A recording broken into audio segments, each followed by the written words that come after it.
It's recorded. Mr. Twit was one of these very hairy-faced men. The whole of his face, except for his forehead, his eyes, and his nose, was covered in thick hair. The stuff even sprouted in revolting tufts that came out of his nostrils and ear holes. Mr. Twit thought that this hairiness made him look terrifically wise and grand. But in truth, he was neither of these things. Mr. Twit was, well, a twit. He was born a twit. At the age of 60, he was an even bigger twit than ever. Mrs. Twit was no better than her husband. She, of course, did not have a hairy face. No, it was a pity she didn't, because that, at any rate, would have hidden some of her fearful ugliness.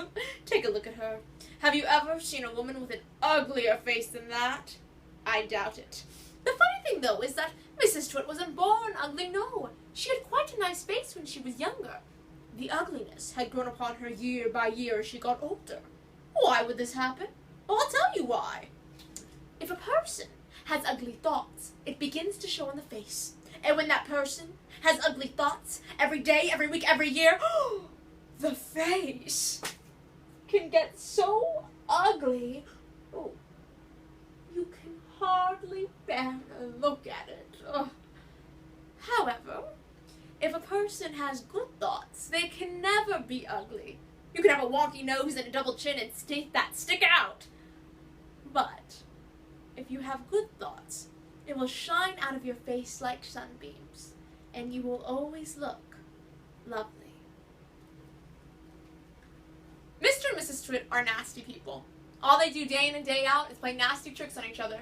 So watch in Roald Dahl's The Twits by Roald Dahl. And then there was the glass eye. Oh, Mrs. Twit had a glass eye that was always looking the other way.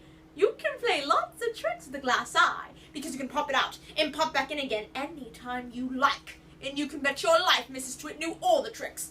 One morning, she took out her glass eye and dropped it into Mr. Twit's mug of beer when he wasn't looking. Mr. Twit sat there drinking the beer slowly. It made a white ring around the sleeve of his... It made a white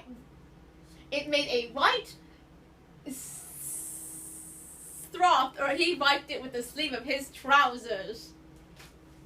"You're plotting something," Mrs. Twit said, keeping her back turned so Mr. Twit wouldn't see that she had taken out her glass eye. "Whenever you go all quiet like that,